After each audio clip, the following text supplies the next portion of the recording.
अस्सलाम वालेकुम। मैं हूं मोहम्मद इकबाल खान एडवोकेट।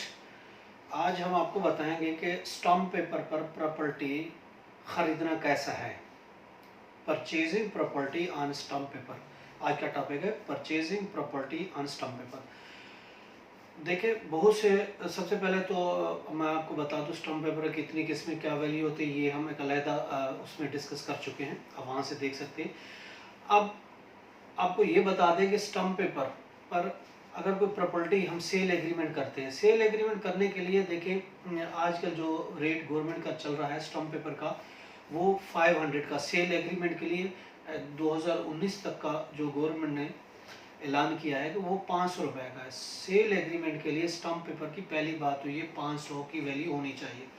और दूसरी बात है, स्टम्प पेपर इस पर ख़रीद लेने से आप मालिक भी नहीं बन सकते। हाँ, आपके फ्यूचर मलकियत का एक राइट क्रिएट हो जाता है, पहली बात ये याद रखें। दूसरी बात ये है कि ये चीज़ आर्जी होती है, आपको इसके बाद जो आपकी प्रॉपर्टी है उसको बाकायदा तौर पर रजिस्ट्रेशन करानी होगी, सेल डीड करानी है, गिफ्ट डीड करानी है। रजिस्ट्रार के पास आपको जाके उस प्रॉपर्टी की प्रॉपर आपको ड्यूटी पे करके, जो गवर्नमेंट की स्टैंप ड्यूटी होगी वो पे करके अपने नाम आपको रजिस्ट्री करानी होगी।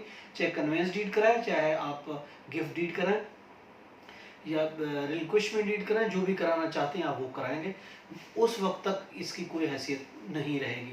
हाँ, आर्जी तौर पर इसकी हैसियत होती है। ऐसा भी होता है प्रॉपर्टी पर तो हम लाखों करोड़ों रुपए खर्च कर लेते हैं और इस पर खर्च करते हैं, सेल एग्रीमेंट भी बनाएंगे तो 20 रुपये 50 वाले पे बनाएंगे, जिसकी कोई लीगल हैसियत नहीं होती।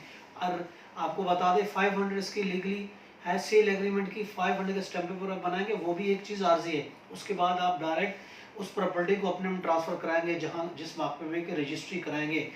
अगर कोई प्रॉपर्टी अनऑथोराइज है, कच्ची आबादी की है, तो वो तो आपको रजिस्ट्री भी नहीं होती, मालकाना हक़ आपको नहीं मिलेगी। वो आर्जी तौर पर स्टम्प पेपर लिख सकते हैं, बना सकते हैं, और फिर आपका कब्ज़ा होना चाहिए, पोजीशन होनी चाहिए। इसके अलावा आप उस प्रॉपर्टी पर कुछ भी नहीं कर सकते। अगर कब्ज़ा चला गया तो स्टम्प के पेपर की भी कोई हैसियत नहीं, कोई वैल्यू नहीं हुई। तो जब तक वो प्रॉपर्टी लीज ना हो, आपके नाम कोई टाइटल डॉक्यूमेंट ना हो जाए, उस वक्त तक उस प्रॉपर्टी की कोई हैसियत नहीं होगी, ये याद रखें। इसलिए आप इन स्टम्प पेपर पर ख़रीदारी ख़त्म कर दें, अदरवाइज़ वो प्रॉपर्टी आपके नाम नहीं हो सकेगी। ऐसा करते हैं, एक ने स्टम्प पेपर लेके दे दिया 20 का, 50 का, 100 का, फिर दूसरे ने ऐसा करते करते प्रॉपर्टी कहाँ पहुँचे पता चलता है जो बेचने वाला था कागज़ा उसके पास से उसकी डेथ हो गई।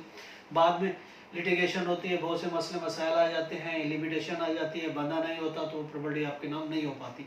इसलिए बेहतर यही है कि ये सेल एग्रीमेंट आर्जी तौर पर होता है, 500 पे बनाए, उसके बाद प्रॉपर्टी उसको रजिस्टर्ड कराएं। आई होप आपको समझ आ गई होगी। फिर भी अगर कोई मालूमात मज़ीद चाहिए तो आप हमारे नीचे, हमारे इस वीडियो के नीचे डिटेल दी गई है, आप हमें ईमेल करें, व्हाट्सएप करें और हमसे कांटेक्ट करें, हम आपको प्रॉपर गाइड करेंगे। और उस वक्त तक के लिए हमें इजाज़त दें। खुदा हाफिज़।